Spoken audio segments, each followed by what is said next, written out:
Hey guys, tonight we begin with someone important to history, the medieval peasant, the unsung hero of Europe, the backbone of the economy, the human lab rat who tested every food, plague and famine nature threw at them, mostly without surviving it. So before you get comfortable, take a moment to like the video and subscribe, but only if you genuinely enjoy what I do here. And let me know in the comments where you're tuning in from and what time it is for you. It's always fascinating to see who's joining us from around the world. If you truly want to eat like a medieval peasant, you must start your day the way they did, by waking up and immediately regretting it. Dawn arrives with a rooster that screams like it's being murdered, a sound designed to remind you that joy is a sin and sleep is a luxury you'll never afford. You rise from your straw mattress, which has all the comfort of a sack filled with broken twigs and whatever insects moved in overnight. Now, breakfast. You approach the hearth where the pottage lives, and I do mean lives. This thing has been simmering longer than you've been alive. It's a family heirloom in the worst way. Every morning, water is added to thin the prehistoric sludge at the bottom. Ingredients? Whatever the household didn't starve to death eating yesterday, grains, beans, roots, and the occasional mystery chunk that might be vegetable, or might not. The pot is never fully cleaned. Medieval peasants didn't wash dishes. They just kept boiling until the bacteria either died or achieved sainthood. The flavour profile is complex. Imagine if depression had a taste. Imagine warm mud but angrier. Imagine chewing something and thinking, this definitely has a history. If you're lucky, someone throws in a carrot. Not for nutrition, just for morale. A bright orange speck of hope in a sea of beige despair. Then you've got bread, a medieval delicacy made of rye flour, water, and pure contempt. Dense, dark, and capable of breaking not just teeth, but generational morale. Milling was so inefficient that bits of stone regularly ended up baked into the loaf. Congratulations, your breakfast now doubles as dental Russian roulette. Next comes the drink. Children, adults, elders, everyone sips weak ale. Not because they're trying to party at 5 a.m, but because medieval water was basically a gamble with cholera. Weak ale is safe, mildly fizzy, and gives you the tiny buzz required to tolerate peasants' number one breakfast spice: disappointment. No fruit, no eggs, no cheese unless it's older than your memories. You swallow your pottage, soften your bread brick in beer, and contemplate whether life before agriculture was actually the better option. And that's breakfast. A perfect preview of your entire medieval day. Under-seasoned, structurally questionable, and emotionally damaging. Yet somehow, survivable. If breakfast pottage didn't break your spirit, the bread certainly will. Medieval peasant bread wasn't just food, it was a geological experience. Forget soft loaves, golden crusts, and that warm bakery smell that makes modern people believe in goodness. Peasant bread smelled faintly of earth, mildew, and the deep sigh of someone who gave up halfway through baking it. Let's talk ingredients. Medieval peasants didn't have wheat unless the Lord accidentally dropped some. Their bread was made of rye, the hardy, bitter, slightly resentful cousin of wheat. In lean years, rye was stretched by adding things that should never be in bread: ground beans, acorns, tree bark, wild grasses, and whatever plant looked the least poisonous that day. And then there's millstone grit, the secret medieval seasoning nobody asked for. Grain was ground between stone wheels, which shed little pieces of rock into the flour. So every loaf of bread was basically a medieval jawbreaker, TM, designed to slowly file down your teeth until they resembled chalk nubs. Archaeologists constantly find medieval skeletons with tooth enamel worn down like pebbles in a river. Congratulations. That was from breakfast. This is why medieval peasants didn't need dentists. Their bread was the dental procedure. Now, texture. Picture a loaf so dense it can double as personal protection in a tavern brawl. Bread wasn't sliced, it was negotiated with. Some peasants softened it in ale, others soaked it in pottage. A few brave fools attempted to bite into it dry, and promptly left their dental legacy in the crust. The rich had fluffy white bread. The poor had maslin, a depressing blend of rye and whatever the miller swept off the floor. You didn't choose maslin bread. Maslin bread chose you. If you were truly unlucky, the rye got infected with ergot, a glowing black fungus that causes convulsions, hallucinations, and the strong belief that Satan is trying to tap dance inside your skull. Entire villages occasionally tripped together, which was the medieval equivalent of a rave, but with more screaming. But the most tragic part? Bread was the main food source. You didn't get a slice, you got a brick, multiple bricks, daily.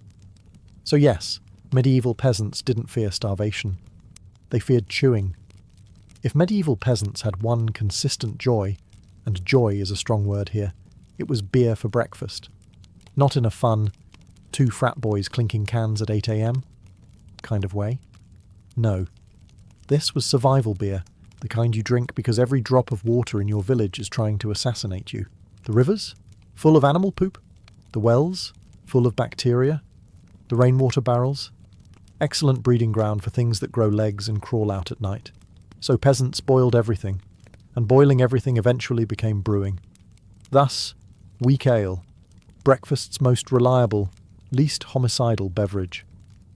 Now, don't imagine medieval peasants getting tipsy at sunrise and shouting philosophical insights across the fields.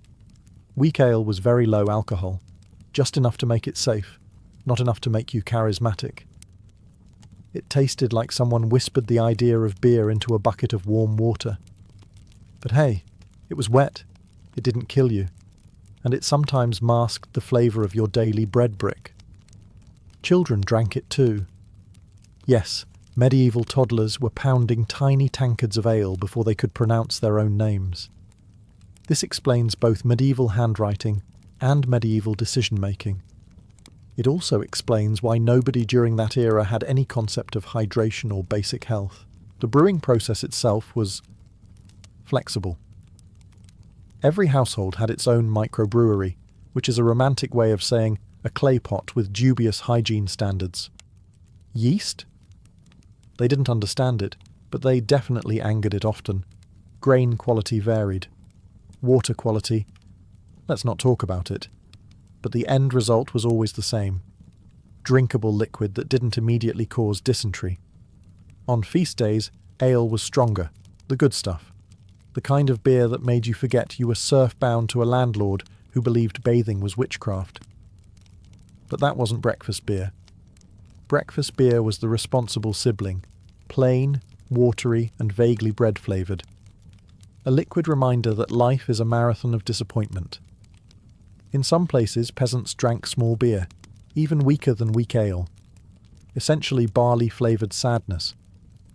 But it kept them hydrated, kept them alive, and kept them mildly buzzed enough to tolerate the fact that their day involved 14 hours of unpaid farm labour. So, yes, before coffee, before orange juice, before morning routines, medieval peasants woke up, stretched, and drank beer like it was water. Because it was. By mid-morning, the medieval peasant has already been awake for 5 or 6 hours, ploughing fields, feeding animals, hauling water, and questioning every life choice their ancestors made.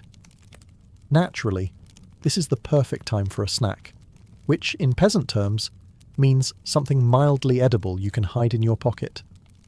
This meal is not really a meal. It is whatever you managed to scavenge before the rooster finished ruining your morning. There is no cheese platter, no trail mix, no fruit bowl with a sprinkle of optimism. Instead, your mid-morning snack is usually one of 3 things. A raw onion. Yes, an onion. Just the onion. Eaten like an apple. Tears streaming down your face. Not because the onion is spicy, but because this is your life now. Medieval peasants lived in a perpetual state of crying and pretending it was fine. A small lump of cheese. But not the nice kind of cheese. This is the kind of cheese that squeaks when you cut it, and has the emotional energy of an abandoned boot. It is either very young, and therefore slimy, or very old, and therefore capable of breaking a wagon wheel if dropped. No one knows how old the cheese is. No one asks. Asking questions in the Middle Ages was dangerous. Bread that should be illegal. leftover maslin bread from yesterday, already hard enough to kill a man. For a snack, you don't slice it. You chip pieces off like a sculptor removing stone from a block.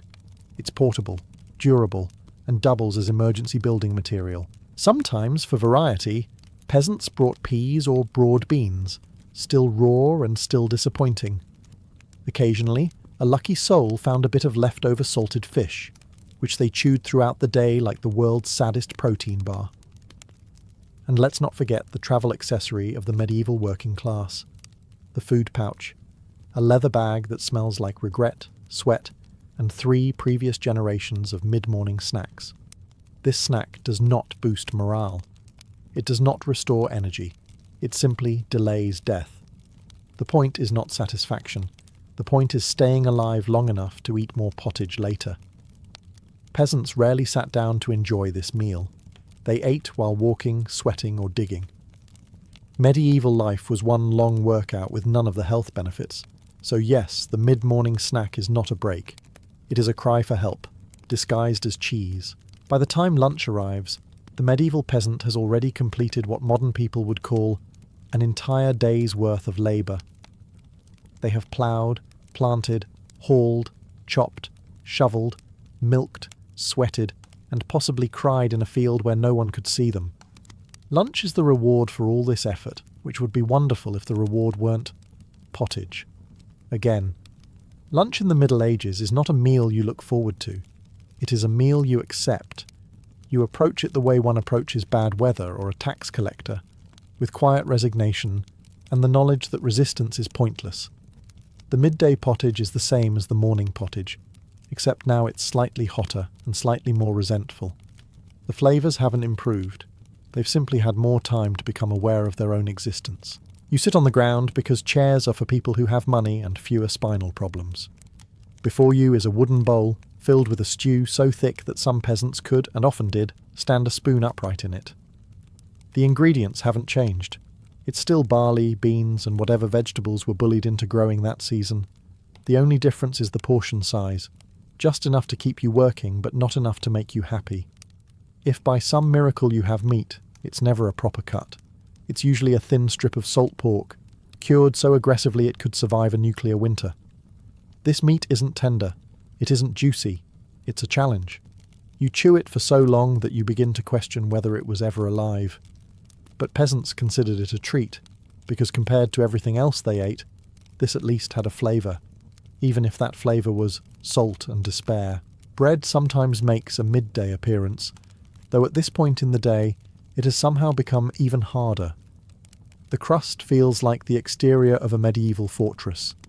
Soaking it in pottage helps, but only in the same way soaking a brick in water makes it slightly less of a brick. Lunch does not refresh you. It does not energize you, but it prevents you from collapsing in the field, which is the main requirement. After eating, you stand up with knees that sound like church doors opening and return to work, fueled by nothing but determination and a digestive system built for suffering.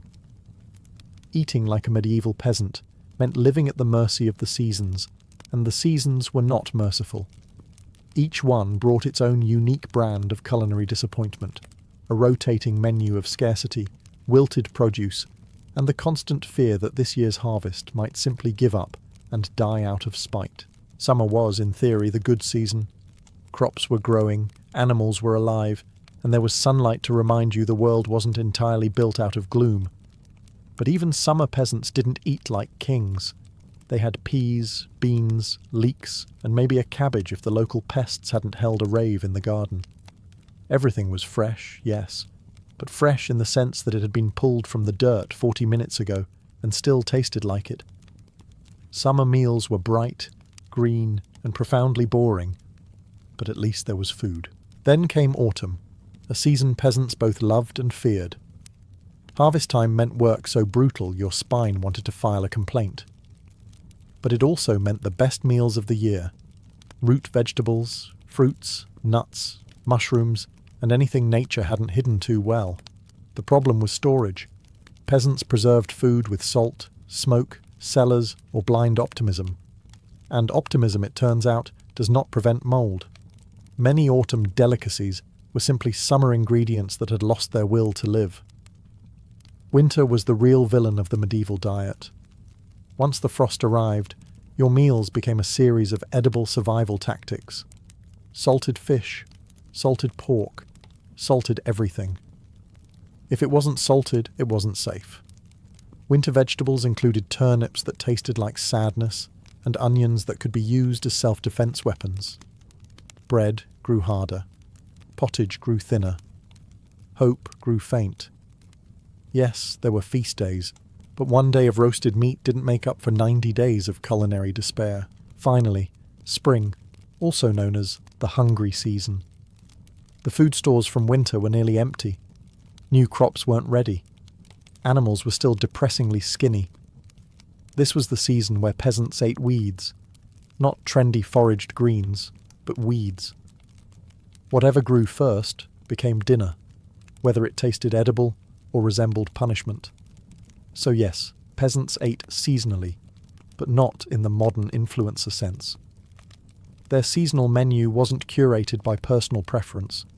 It was curated by famine, frostbite, and the ongoing war between humans and nature, a war nature often won. A medieval peasant's vegetable garden was not the cheerful, Instagram-worthy oasis modern people imagine. There were no raised beds, no heirloom tomatoes, no basil plants in cute clay pots. The peasant garden was a battlefield, a desperate struggle between humans and nature, in which nature usually won by a landslide. This garden, if we're generous enough to call it that, consisted of a small fenced patch of soil filled with vegetables chosen not for taste, but for their ability to endure suffering. Medieval vegetables weren't picky. They grew in terrible soil, under terrible conditions, and tasted accordingly. Flavour was not a priority. Survival was. The superstar of the garden was the turnip. Not because anyone liked turnips. No one in history has ever genuinely liked a turnip, but because they were nearly impossible to kill. Drought? Turnips survived. Frost? Turnips survived. Beating it with a stick? Probably still survived. They were the cockroaches of medieval produce. Next came leeks, the medieval version of seasoning, even though they tasted like sadness dipped in onion. Peasants pretended leeks improved their meals, but mostly leeks just existed, long and limp, waiting to be boiled into oblivion. Cabbage also made frequent appearances, usually in the form of a large, watery head that smelled like it had moral objections to being eaten. Beans and peas rounded out the garden. Not the modern crisp, sweet kind, but the medieval ones that tasted like chalk and regret. They were filling, though, which made them extremely popular. Peasants didn't eat for pleasure. They ate to postpone starvation. Herbs? Forget about it. Herbs were luxury items grown in the Lord's garden by the Lord's gardener, using the Lord's time, soil, and stolen peasant labour. If a commoner wanted flavour, they had two choices: salt, which was expensive, or pretending their food had flavour. More often, they chose the second option. Then came the pests: rabbits, rats, insects, birds, and anything else with a stomach. Medieval gardens were a buffet for every creature except the people who planted them. Half the harvest went to feeding nature. The other half went into pottage and disappeared without making the slightest difference to the taste. Tending the garden required hours of bending, hauling, weeding, watering, and cursing loudly at plants that refused to grow. But the payoff? A handful of vegetables with the flavour complexity of damp cardboard. Such was the medieval garden, a triumphant act of labour producing absolutely mediocre food. If you were a medieval peasant, meat was not a food category. It was a rumour. Something whispered about around the fire in winter. Something you maybe tasted once a month if God was feeling generous. Most peasants consumed so little meat that modern vegetarians would have accused them of overreacting. Let's start with the basics. The animals on your land belong to the Lord. The deer in the forest? The Lord's. The rabbits hopping around your garden like they own the place? The Lord's. The boar smashing your fence? Also the Lord's. If it breathed, walked on 4 legs, or could be roasted, it was legally his. Killing it without permission was called poaching, which is medieval for enjoy prison, or try not to lose a hand. So peasants made do with what they could eat, which usually meant pork fat, salted pork scraps, or the parts of animals nobody rich wanted. You don't get pork chops, you get a sliver of something suspiciously gelatinous, preserved so aggressively in salt it looked like it was mummified for the afterlife. It wasn't tender, it wasn't juicy, it was a culinary dare. Chicken? Rare. Chickens were valuable for their eggs.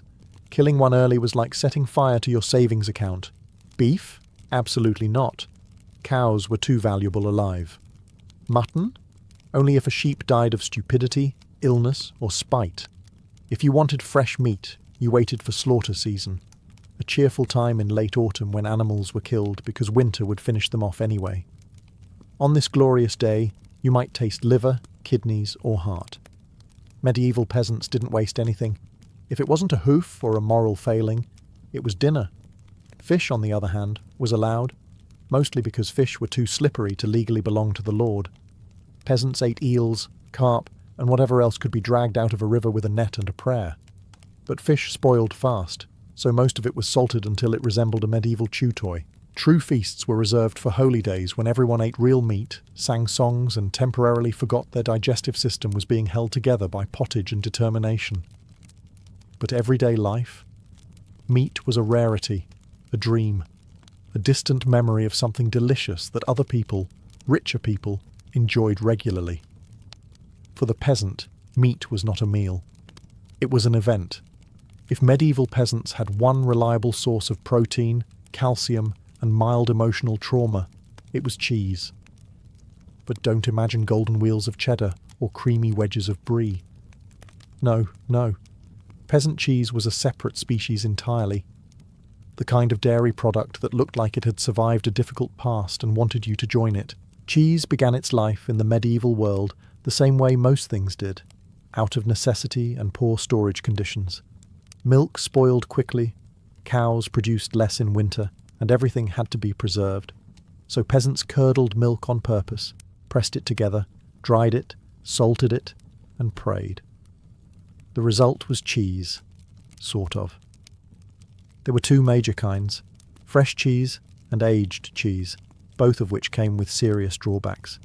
Fresh cheese was soft, pale, and vaguely lumpy, the dairy equivalent of a shrug.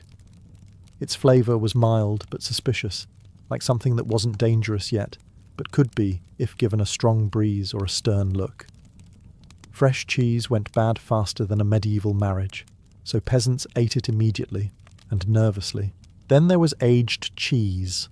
Hard cheese. Cheese that had been sitting on a shelf for so long it had developed a personality. These wheels were dense, sharp, and capable of stopping an arrow at close range. If dropped, they could dent a table. If thrown, they could end a feud. Some historians believe ancient peasants survived winter not because of hearty diets, but because their cheese was essentially edible armour. But texture wasn't the only concern. Cleanliness varied. Milk pails weren't sterilised, they were wiped. Curding vats were rinsed. Moulds grew where they wanted. Sometimes the cheese had a little too much personality, and peasants simply cut around the part that looked like it had achieved consciousness. Despite all this, cheese was a staple. It was portable, filling, and easier to chew than bread, which, for peasants, was a miracle.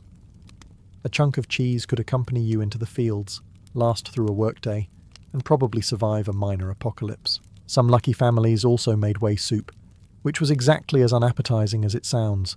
Leftover liquid from cheese making, warmed, salted, and consumed with the enthusiasm of someone accepting their fate.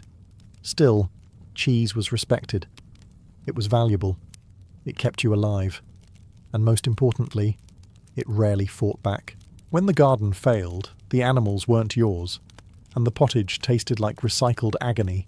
Peasants turned to the last option, foraging, a medieval practice also known as walking into the woods and hoping something doesn't kill you.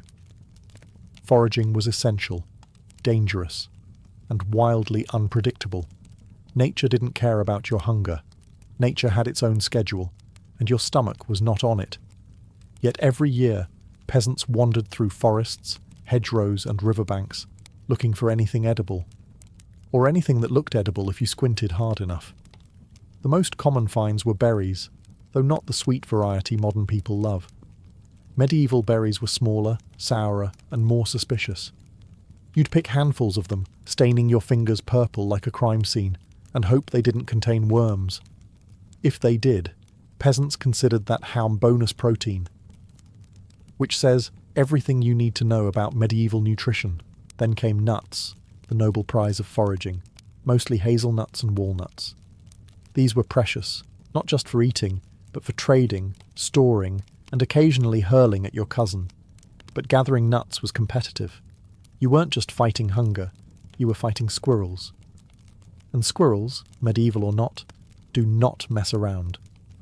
Herbs were also gathered, though peasants rarely knew what they were.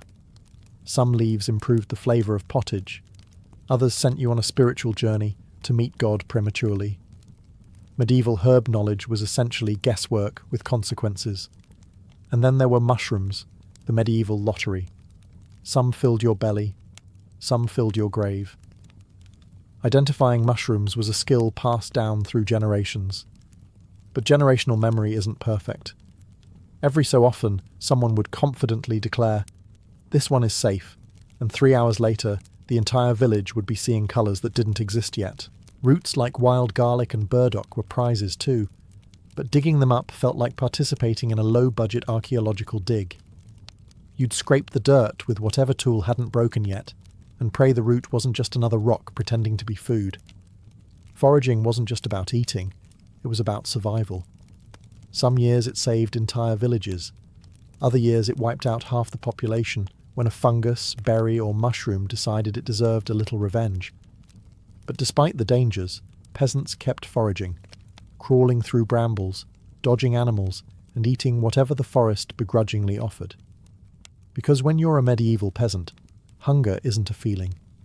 It's a lifestyle. Dinner, in the medieval peasant world, was not a grand finale. It was not a moment of celebration or comfort. It was, quite simply, pottage round 2, the sequel no one asked for and everyone dreaded. Yet here it is again, bubbling in the same pot, waiting to greet you like an over-familiar acquaintance who refuses to take hints. By evening, the pottage has reached a new stage of existence.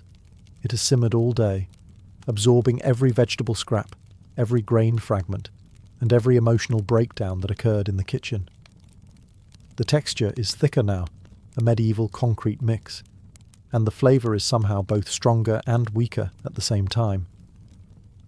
It's a culinary paradox, dense but watery, bland but overwhelming, edible but emotionally damaging.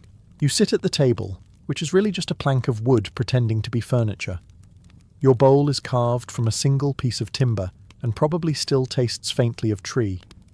Everyone gets a ladleful of the pottage, though ladleful is generous. It's more like someone scoops a chunk from the pot and hopes it slides into your bowl eventually. The contents vary depending on the day. Sometimes it's barley heavy, sometimes it's turnip heavy, sometimes it's just disappointment heavy. The vegetables have been boiled so thoroughly that they no longer possess texture, colour, or self-awareness. Everything becomes a beige slurry, a unified mass of edible confusion. If there is bread left over, and that's a big if, you dunk it into the pottage to soften it enough that your teeth survive. For a fleeting moment, this feels like luxury. Then the bread dissolves into the stew and the fantasy ends. Meat in dinner pottage is a rare miracle. Maybe a hint of pork fat. Maybe a bone that has been boiled so many times its ancestors feel tired. A bone in the pot is exciting, though. A bone means the stew has seen meat, and that alone can boost morale. Dinner is silent. Not because it's peaceful, but because talking wastes energy. The only sounds are the scraping of spoons and the distant groaning of someone's back as they shift on a stool that predates literacy. Once the bowls are empty, you don't feel full, just slightly less empty. Dinner does not satisfy hunger, it merely negotiates with it. But it's fuel, and tomorrow will demand more fuel, more pottage, more chewing, more survival. Such is the medieval dinner. In the life of a medieval peasant, there existed a sacred and deeply cherished event known as the feast day. Not because it happened often, it didn't, but because it was the one moment in the entire year when a peasant could experience something vaguely resembling happiness. Feasts were like medieval holidays mixed with medieval buffets, except instead of casinos or beaches, you had a churchyard and a dirt floor. A feast was usually tied to a religious celebration because the church controlled everything, including when you were allowed to enjoy yourself. And peasants took these chances seriously. They would show up early, dressed in their cleanest tunic, the one that only had 8 holes instead of 15, because a feast meant one thing: actual food. On a feast day, the tables overflowed with things peasants normally only dreamed about while gnawing on week-old bread. There was meat, actual chunks of it, not salted slivers or bone fragments. Pork roasted over an open fire, dripping with fat like some medieval miracle. Chickens stuffed with herbs peasants rarely saw outside the Lord's kitchen. Maybe even a bit of beef carved into thick slices and passed around like it was holy.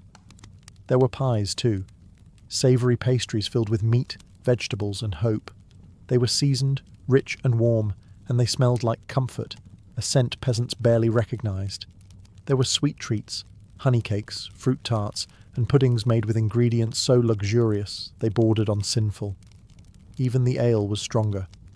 Not weak breakfast ale, but celebration ale, the kind with enough alcohol to convince a grown man to dance in public. Which peasants absolutely did. Badly, but joyfully. Feasts were more than meals. They were social explosions. Singing, dancing, laughing, arguing, hugging, accidentally punching someone during a folk dance. All the wholesome medieval chaos you can imagine. For one day, peasants weren't crushed by work or hunger. They were part of something lively, communal, and warm. Children ran around with sticky fingers and sugar-high enthusiasm. Old villagers told embarrassing stories that probably weren't true. Even the livestock looked confused as to why everyone was smiling. But like all good things in peasant life, feasts ended. The music faded. The fires dimmed. The leftover food disappeared faster than hope in February, and the next day, everyone went back to pottage. Still, for one glorious night, peasants tasted the life they never got to live. Preserving food in the Middle Ages wasn't a culinary skill. It was a desperate annual negotiation with death. Every autumn, peasants looked at their harvest, looked at the sky and thought, well, let's see how much of this survives past January without turning into a biological experiment. That's where the Holy Trinity came in. Salt, smoke, and the kind of prayer normally reserved for last rites. Salt was the MVP of survival. If you had enough, you could preserve meat, fish, vegetables, and possibly even your sanity. Unfortunately, salt was expensive, so peasants used it like modern people use printer ink, sparingly, reluctantly, and while muttering curses. When they did salt meat, they didn't just season it, they entombed it. The meat looked less like dinner and more like a corpse prepared for a royal funeral. Months later, when you dug it out, you hoped the salt had worked and not simply preserved the smell of failure. Smoking was the second great option. Hang the meat above the hearth, let it bathe in smoke for days, until it turns into something between jerky and medieval plywood. It lasted forever, mostly because even bacteria refused to get involved. The flavour? Imagine licking a chimney while chewing on a belt. But it didn't kill you, which was the general standard for medieval cuisine. Drying food was another strategy. Apples, beans, peas, anything that didn't sprint away was sliced, spread out, and left to shrivel in the sun. Sure, bugs got into it sometimes, but peasants didn't panic about bugs. Bugs were simply extra texture or bonus meat. If it moved, you flicked it. If it didn't move, you pretended it never had. Of course, despite your best attempts, some food just mutated. Barrels swelled ominously, jars hissed, and stale bread developed fur thick enough to survive winter on its own. That's when peasants turned to the final method of preservation, prayer mixed with denial. If the food smelled weird, you prayed. If it looked weird, you prayed harder. If it growled, you gave it to the pigs and considered it divine intervention. In the end, medieval food preservation was never about taste. It was about staying alive with dignity hanging by a thread. If your winter meals tasted like salted smoke and existential dread, congratulations, you preserved them correctly. By evening you're starving again, not peckish, not I could nibble something, but the kind of hollow medieval starvation where your stomach begins narrating its own tragic backstory. The day's work is done, your limbs feel like you borrowed them from a scarecrow, and now it's time for the most emotionally fragile meal of the day, the evening snack, a culinary event held together by hope, crumbs, and lowered expectations. If you're lucky, and by lucky I mean blessed by at least 3 minor saints, you get a chunk of yesterday's bread. Not soft bread, not warm bread, but the kind of stale bread that could break into your house at night and rob you. This bread doesn't bend, it threatens. You don't chew it so much as negotiate with it, slowly wearing it down like a river eroding stone. By the end, your jaw is filing a complaint with your skeleton. Sometimes, instead of bread, you get a roasted onion. Yes, an onion. A whole onion. Eaten proudly, publicly, and without shame. Medieval peasants didn't consider it weird. They considered it dinner theatre. You'd bite into that caramelized bulb and pretend it was sweet, when in reality, it tasted like poverty with a slightly warmer aftertaste. If the day was especially generous, you might get a cup of ale, not because you're celebrating anything, but because medieval life required emotional cushioning. The ale is weak, but it takes the edge off your hunger just enough that your body stops threatening to cannibalize itself. Children drink it too, because water is basically medieval roulette, and no one wants to raise their kids on diseases they can't pronounce. On rare evenings, you get cold pottage. Not warm pottage, not fresh pottage. Cold, gelatinous, morally questionable pottage that jiggles in a way food probably shouldn't. You stare at it, it stares back, you eat it anyway. It stares. And sometimes, you get nothing. Just vibes and disappointment. You lie down hoping tomorrow magically produces more calories. Maybe a rabbit will wander by. Maybe a neighbour will trade you an egg. Maybe the cabbage in your garden will grow 2 millimeters overnight. Medieval hope was very specific. But regardless of what you manage to eat, the goal is simple. Consume something so that you can fall asleep with at least a whisper of energy for tomorrow's identical suffering. By the time night settles over the village, everything hurts. Your feet hurt. Your back hurts. Your pride hurts. Even your hunger has developed its own personality and is now pacing angrily inside your ribcage.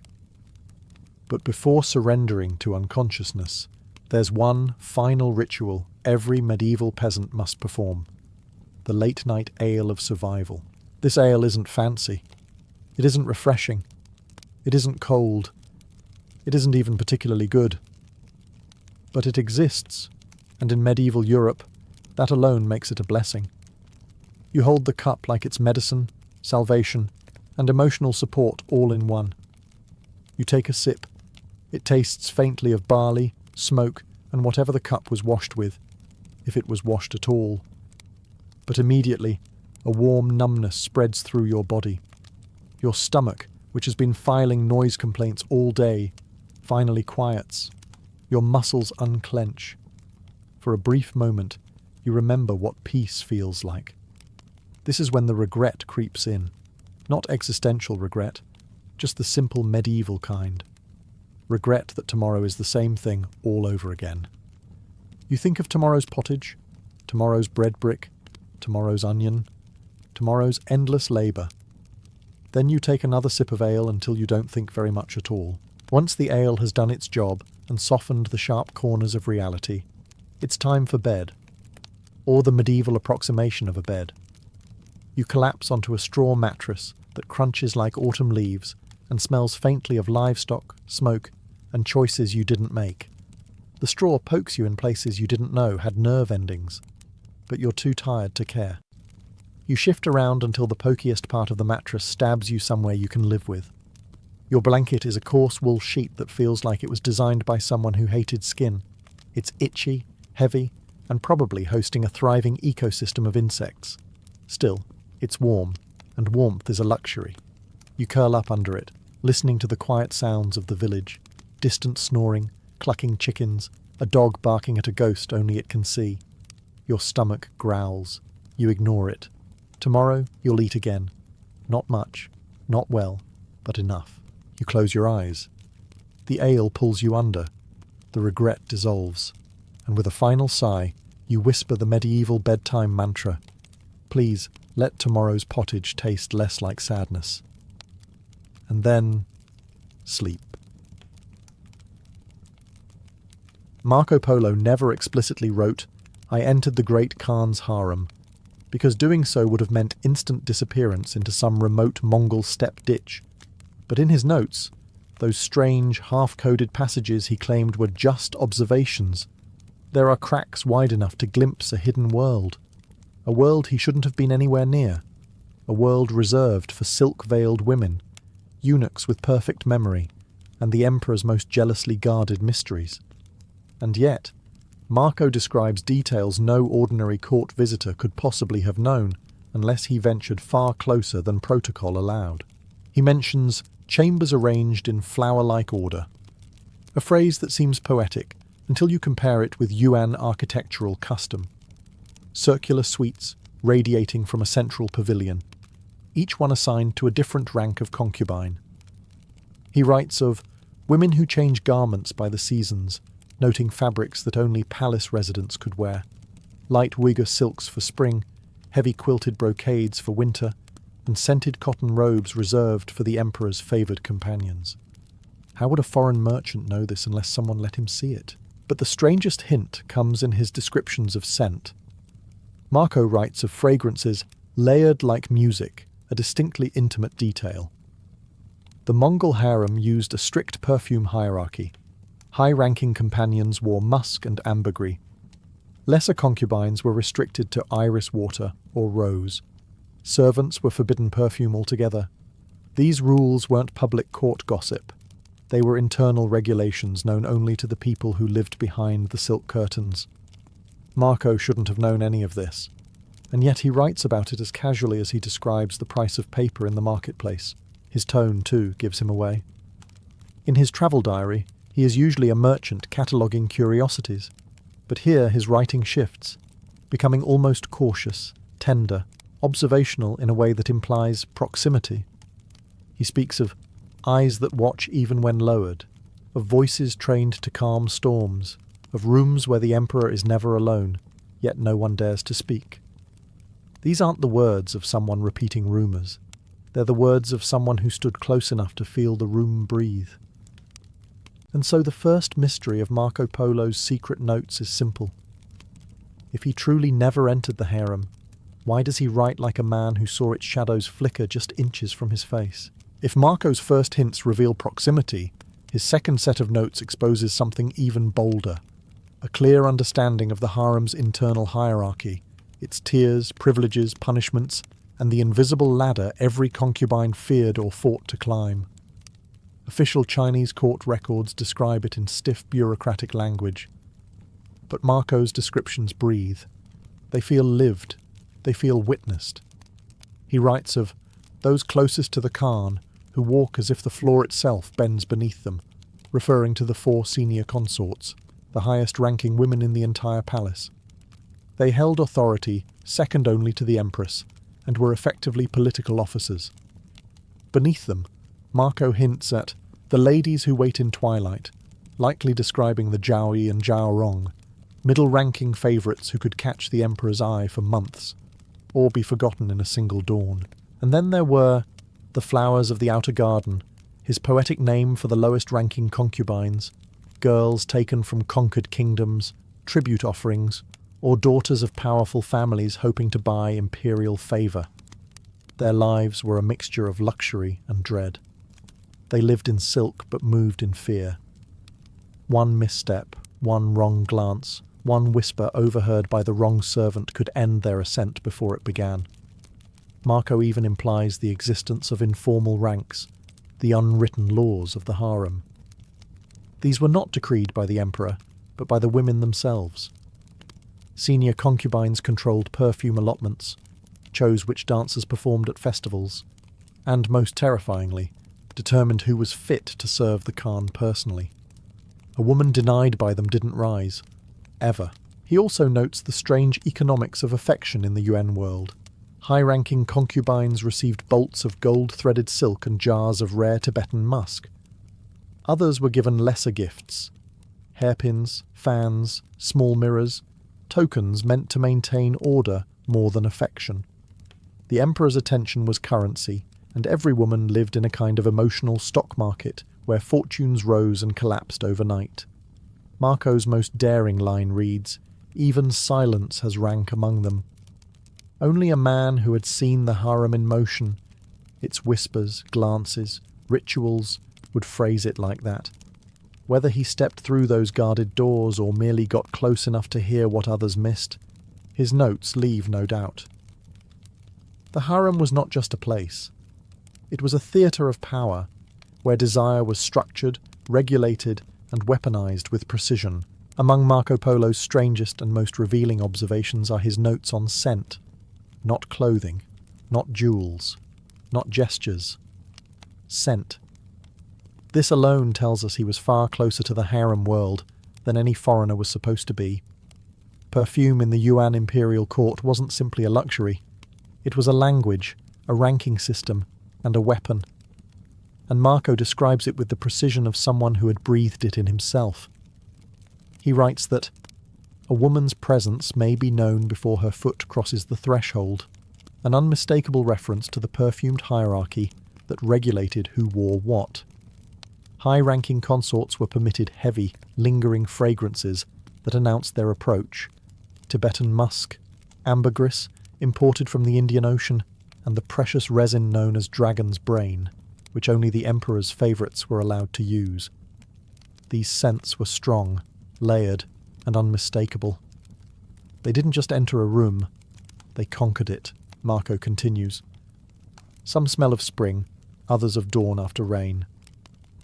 This is his coded way of describing the middle ranks, who were limited to lighter perfumes: iris water, osmanthus oil, touches of clove or sweet flag.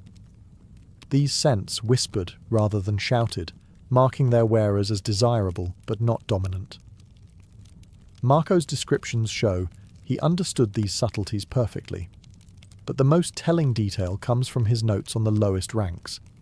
He writes, "Many wear no scent at all, for to carry fragrance without right is to borrow a crown without permission." This was indeed an unbreakable rule. The lowest-ranking women were forbidden strong perfumes. Their bodies were washed in unscented rice water. Their clothing smelled only of the cedarwood chests in which they were stored. To wear a scent above one's rank was a punishable offence, one that implied ambition, deceit, or seduction out of turn. Even more fascinating is Marco's mention of seasonal scents, noting the warming odours of winter and the cooling aromas of summer. This reflects the harem's elaborate seasonal rotation: warming fragrances like cinnamon and musk in cold months, cooling ones like sandalwood and lotus when the palace sweltered. Every scent had a function, every aroma had a meaning. And then, almost carelessly, Marco adds, "Some scents cling to the skin long after the woman has gone." That is not something a man writes when he learns these rules from a distance. His notes don't simply describe perfume, they betray proximity. Too much proximity for a mere traveller. If perfumes revealed rank, the tests of loyalty revealed something far more precious: survival. Marco Polo's notes grow strangely cautious when he describes these rituals, as if even writing them down might offend someone powerful. Yet he still records them, encoded in metaphor, softened with poetic language, but clear enough to reconstruct the hidden machinery of the harem. He writes that the Khan trusts no heart that has not first been weighed, a statement that seems vague until you realize the UN harem used multi-stage loyalty assessments to separate the obedient from the ambitious. The first test was obedience in silence. Marco describes gatherings where women, weight like still water, making no ripple unless stirred. This was literal. The emperor's attendants would observe how long a woman could remain motionless, voicing no complaint and showing no impatience. A concubine who fidgeted, sighed, or reacted was considered unreliable. Next came the test of truth, conducted not by the emperor, but by senior concubines and eunuchs. Marco hints at eyes that can read the spine of a lie before the mouth forms it, a poetic way of describing interrogations disguised as casual conversation. These elder women were trained to detect ambition, resentment, or hidden loyalties, especially lingering attachment to a girl's family or tribe. One careless remark, and a concubine might find herself reassigned, demoted, or quietly removed from consideration. Then came the most feared ritual, the test of devotion. Marco calls it a night where the moon sees more than the candles, suggesting a ceremony where personal behavior was evaluated with almost spiritual seriousness. The chosen concubines were observed by attendants as they prepared for potential summons, how they dressed, how they helped one another, how they spoke when they believed no authority listened. A woman who displayed envy, vanity, or cruelty failed instantly. The emperor wanted loyalty, not intrigue. Marco's most unsettling note refers to the test no one speaks of except in glances. Scholars believe he meant the loyalty of the body, ensuring a concubine had no lovers, no secret attachments, no risk of bearing a child not fathered by the Khan. Medical examinations, supervised washing, even controlled movement within palace walls ensured absolute exclusivity. These rituals weren't merely tests, they were filters, refining a harem of hundreds into a trusted inner circle. Marco writes about them with the tone of someone who did not merely hear rumours, but sensed the anxiety in the air, the tension behind every elegant gesture. No outsider describes fear this precisely, unless he has walked beside it. If the concubines were the hidden stars of the harem, the eunuchs were its gravity. Quiet, constant, unseen but inescapable. Marco Polo's notes suddenly sharpen when he speaks of them, as if even he understood that these men, half servants, half spies, were the real enforcers of the emperor's private world. His descriptions are unusually careful, full of respect and subtle fear. He writes of men who move like shadows yet carry the weight of the sun, a poetic but accurate summary of their paradoxical role. Eunuchs had no families, no heirs, no clans to protect. That made them, in the emperor's eyes, incorruptible. They lived entirely within the palace ecosystem, and therefore owed every breath to the throne. Marco knew this, and he hints that approaching the harem without their approval was impossible. Marco describes how the eunuchs memorized everything: names, scents, footsteps, even the way each concubine lowered her eyes. They were trained to detect the smallest irregularities, and Polo writes of them, hearing what others only feel. They oversaw the baths, the dressing chambers, the night rotations, and the delivery of imperial summons. Any deviation, any unsanctioned movement, any hint of a private interaction, gone. The eunuchs would erase it before it left a trace. Most fascinating are Marco's notes on their ritual responsibilities. He mentions the keepers of purity, likely referring to eunuchs who supervised the concubines' living quarters. These men ensured no outsider could enter, and no woman could leave without authorization. Marco hints at secret passageways, corridors narrow enough for only one body to pass, used exclusively by them to appear and disappear at will. This matches Chinese court records describing labyrinthine service routes beneath and around palace women's chambers. He also reveals that eunuchs were responsible for the emperor's nightly selections. Before any concubine was summoned, eunuchs prepared her chamber, checked her attire, inspected her hair and perfume, and recorded the event in secret logs. Marco writes, "Nothing touches the emperor unless touched first by them. A foreign observer would have no access to this knowledge unless he stood close enough to watch a eunuch at work, or close enough to be watched by one." Yet Marco's most striking line is this: "They speak softly, but each word can break a kingdom." Eunuchs controlled information, rumors, schedules, and access. A whisper from one of them could elevate a concubine or destroy her. And they knew it. Marco's precise insights are impossible unless he hovered near the heart of their operations. Too close for a simple merchant, far too close for comfort. In most courts, an emperor's private knights were hidden behind walls of rumour.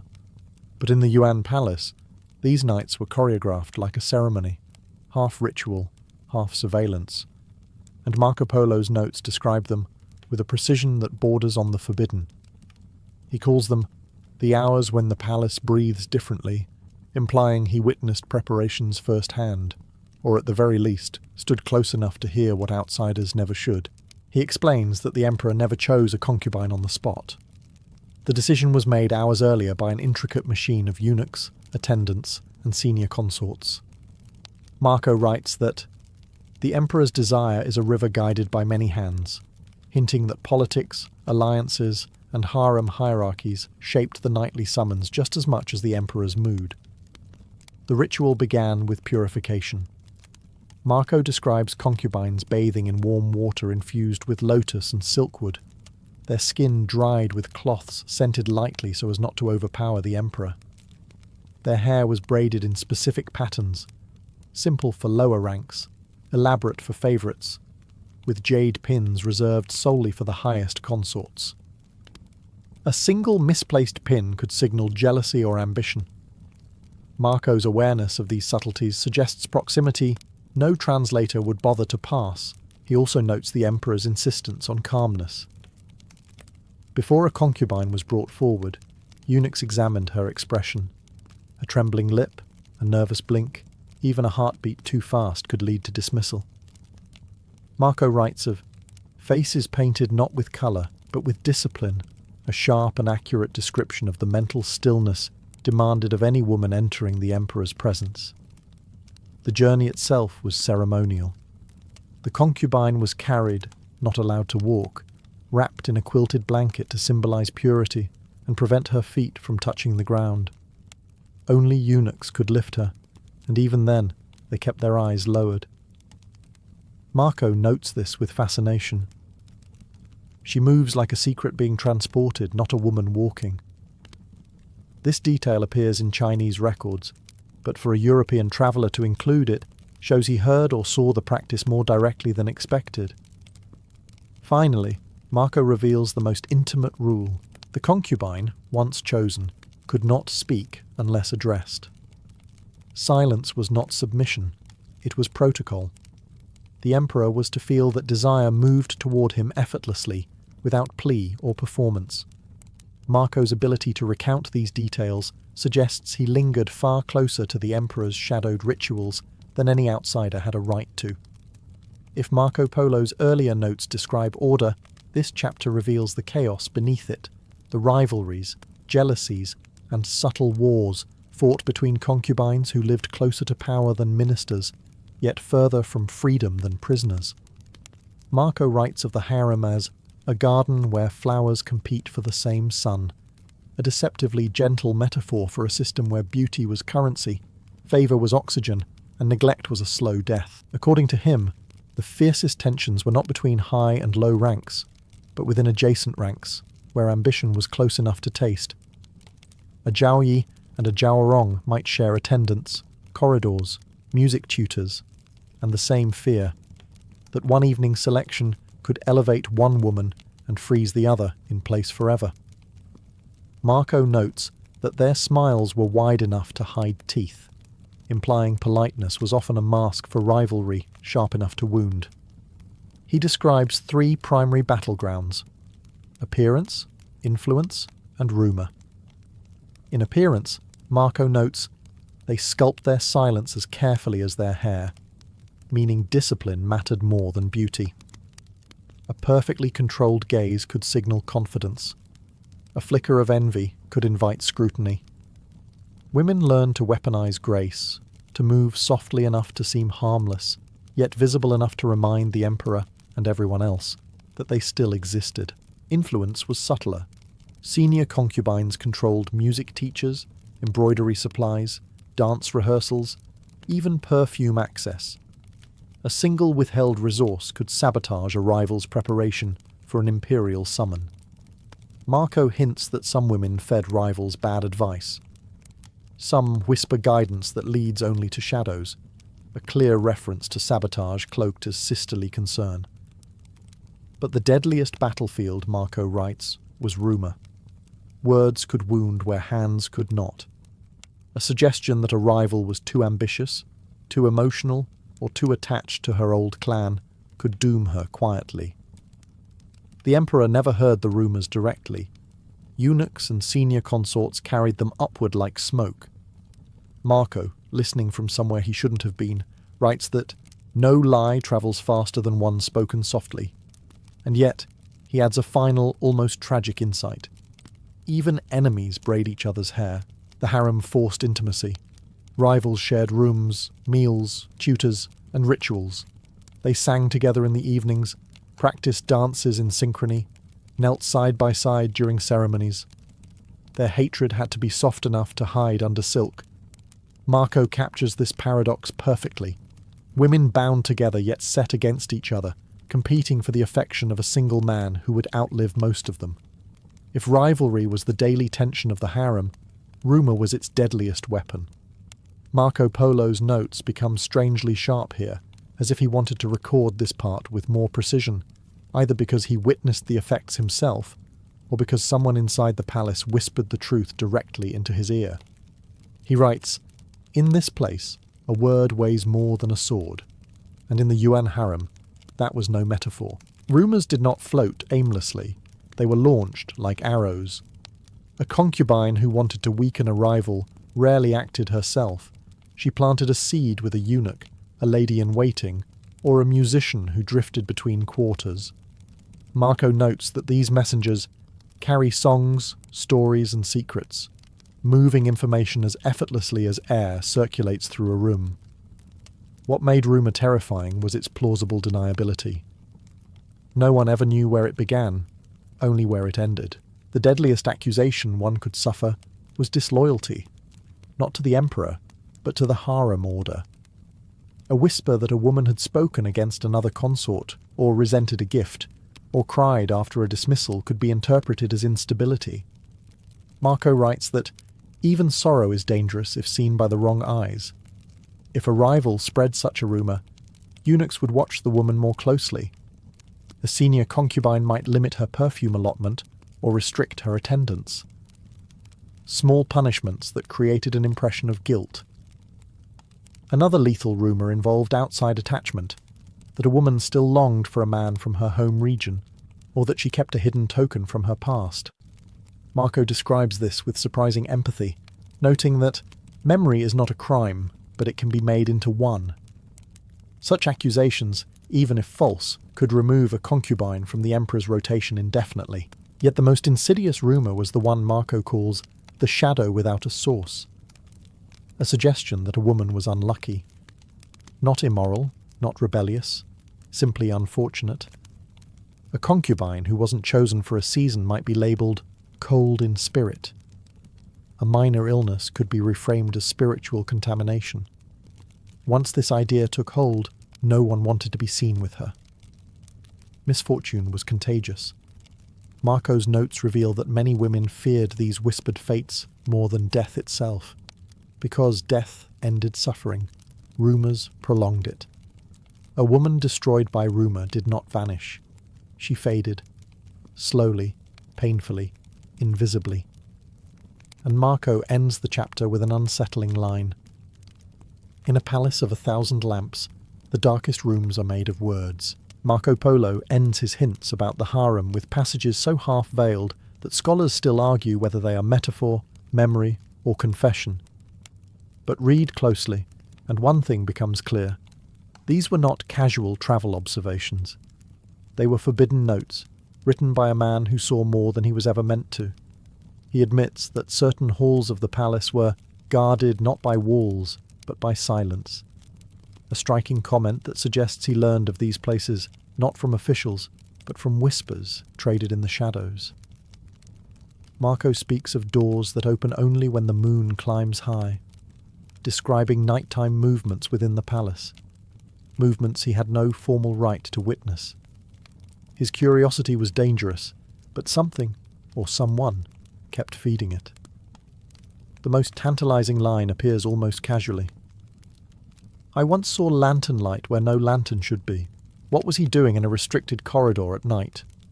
Why did a concubine's chambers appear in his notes with such descriptive clarity?" These questions have haunted historians for centuries.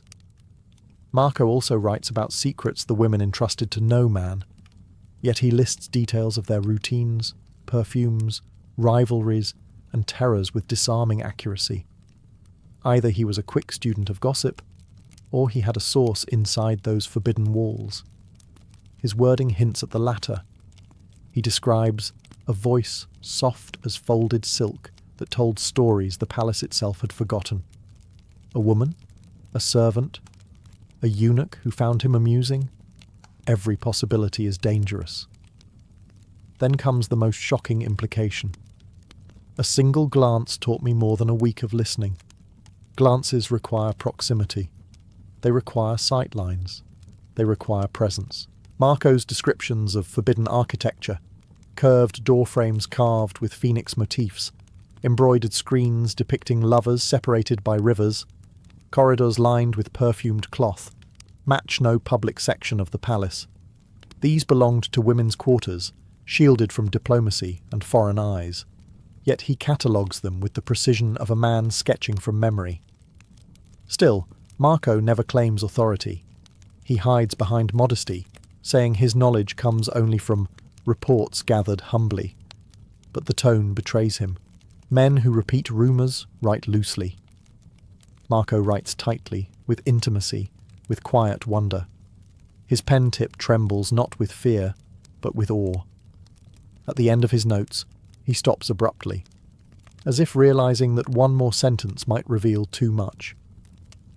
"No more can be written," he says. "Some truths belong only to shadows." And that is perhaps the greatest secret of all. Marco Polo may not have entered the harem, but the harem entered him. In medieval Baghdad, sunset was not an ending, it was an opening act.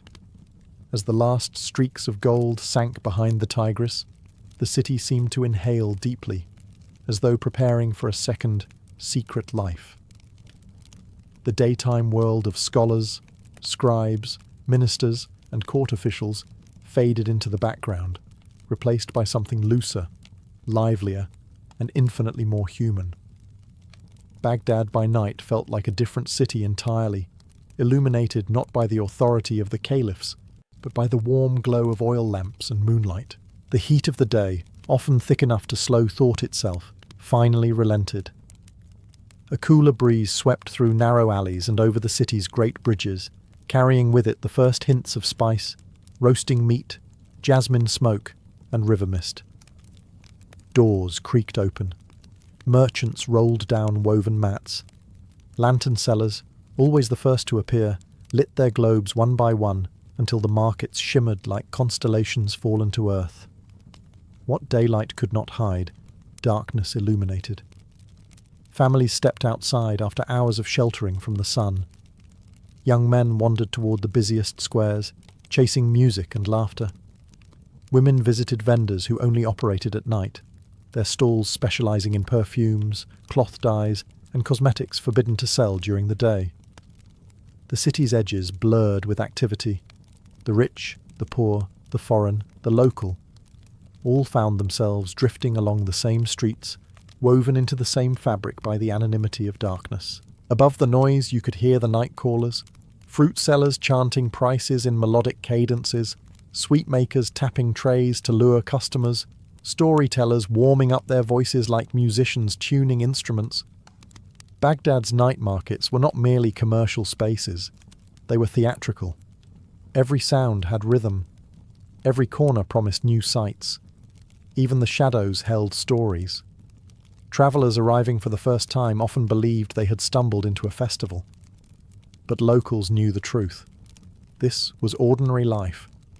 Baghdad's glory was not reserved for daylight. It blossomed after sundown. Scholars leaving the House of Wisdom drifted into the bazaars to continue debates over cups of mint tea. Poets rehearsed verses out loud as they walked. Sufi mystics, musicians, and artisans mingled with fishermen from the riverbanks and wealthy merchants returning from caravan routes. Night was not a pause in Baghdad. It was the hour when the city finally woke up. Before the night market could come alive, Baghdad needed light. And so, just after sundown, a quiet procession began. The lantern lighters. These men were as essential to the city's nocturnal life as merchants or musicians, and Marco Polo himself once wrote that Baghdad glowed as if the stars had rested upon its streets. He wasn't exaggerating. The lantern lighters moved through the bazaars with long poles tipped with small flames, touching each wick with deliberate grace. Watching them was like witnessing constellations being born. The first lamps hung from wooden beams and archways, casting warm halos across the stone pathways. Others dangled on chains, swaying gently in the evening breeze. But the real beauty came from the coloured glass lanterns, ruby red, emerald green, and amber gold, made by local artisans who treated glasswork as both science and poetry. When lit, these lanterns transformed the alleyways into glowing rivers of stained light, turning even the most ordinary stall into a stage. Children followed the lantern lighters like they were magicians, giggling when the shadows danced on the walls. Older residents watched quietly, recognizing the ceremony not as a novelty, but as a promise. The market was open, the night had begun, and the city was now officially in its most enchanting form. By the time the last wick flickered to life, Baghdad's landscape had transformed. What had been warm clay, striped awnings, and dusty stone moments earlier was now a luminous maze filled with mystery. Lanterns illuminated hanging carpets, copper bowls, silk scarves, and pyramids of figs and dates. Even the river shimmered differently, reflecting hundreds of tiny flames as if answering them. Night guards took their positions, leaning on spears or curved sabres, but even they softened in the glow. The markets at night felt safer than many cities did by day. The caliphs invested heavily in nighttime security, believing that commerce under moonlight was a sign of a prosperous civilization. Merchants relied on this protection, setting out their most delicate goods after dark: jewellery, silverwork, fine ceramics, ink and paper, rare herbs, and sometimes even books copied by scholars only hours earlier. The lanterns didn't just make the market visible, they made it magical. In their glow, secrets felt possible, deals felt fated, and every passerby looked like a character from a story waiting to unfold. And as the first hour of night settled in, the real bustle began. If the lanterns gave Baghdad's night markets their glow, the spices gave them their soul. Long before one saw the stalls, one smelled them. The air turned into a fragrant tapestry woven from distant corners of the world, a scent map of the Silk Road itself. Many travellers later wrote that the first breath of the night market was intoxicating, a perfume so vivid it felt like stepping into another dimension. The moment you entered, the spices greeted you like old friends: cinnamon from Ceylon, pepper from India, saffron from Persia, frankincense from Arabia, and ginger carried over months-long caravan journeys. But there were also treasures known only to the Abbasid world: grains of paradise, long pepper, sumac bright as crushed rubies, and black cumin that healers swore could cure anything except death itself. Merchants arranged their spices with theatrical pride. Some built pyramids of golden turmeric that glowed under lantern light. Others blended powders into swirling patterns, as if the colours alone could seduce a buyer before a single word was spoken. The most ambitious sellers burned a pinch of their best spice blend over charcoal braziers, letting the fragrance drift like a silent salesman through the crowd. Spice dealers were storytellers as much as merchants. They didn't just sell ingredients, they sold worlds. A man crushing cloves in a mortar might tell you about storms off the coast of Gujarat. A seller tying bundles of cinnamon sticks could whisper legends of the phoenix, said to nest in cinnamon groves. And the more expensive the spice, the more elaborate the story. A narrative economy as powerful as coin. food vendors nearby depended on these merchants like actors depend on lighting. They simmered lamb kebabs dusted with cumin, ladled out lentil stews rich with coriander, and fried dough coated in sesame and honey. Even the simplest street foods took on extraordinary personality thanks to the spice economy. Travellers often confessed that they spent more coins on snacks than souvenirs. But spices served another purpose. They formed a kind of social map. Follow the smoky scent of cardamom, and you'd find tea houses. Track the sweet perfume of anise, and you'd find poets reciting under canopies. Wander toward musk and sandalwood, and you'd stumble into perfume sellers and apothecaries mixing remedies by lamplight. In the night markets of Baghdad, spices didn't just flavour food. They guided you, enchanted you, and invited you deeper into the city's nocturnal heart. By the time the lanterns were blazing and the spices perfumed the air, the night markets of medieval Baghdad became a crossroads where half the world seemed to gather. If daytime commerce belonged to officials and guildmasters, nighttime belonged to travellers, nomads, sailors, scholars, fortune seekers, and merchants from horizons so distant they sounded mythical to the average Baghdadi. Baghdad's location, along the Tigris, at the centre of caravan routes linking India, China, Africa, Persia, Anatolia, and the Mediterranean, made it the commercial heartbeat of the Islamic Golden Age. At night, that heartbeat was loudest. Lanterns lit not just local vendors but men and women who had travelled for months, sometimes years, to reach the Abbasid capital. A silk merchant from Khorasan unfolded shimmering bolts of cloth that looked like woven moonlight, each as soft as breath. Next to him, a Yemeni incense trader displayed frankincense nuggets the size of walnuts, their sweet smoke curling upward like prayers made visible. Indian ship captains, still smelling faintly of sea salt, arrived with pepper, coconuts, and rare woods carved into delicate figurines. African merchants from the Swahili coast brought ivory combs, gold dust, and intricately dyed cloth with geometric patterns bold enough to catch any eye passing by. But it wasn't only products that travelled, it was stories. A Persian astronomer would debate star charts with an Andalusian scholar who claimed the skies looked different above Cordoba. A Berber caravan leader might recount crossing the Sahara, describing dunes as tall as palaces. Chinese envoys brought lacquerware so smooth it reflected lantern light like water, and if one was lucky, they told of distant cities where fireworks lit the sky brighter than Baghdad's lamps. These people didn't merely browse or trade.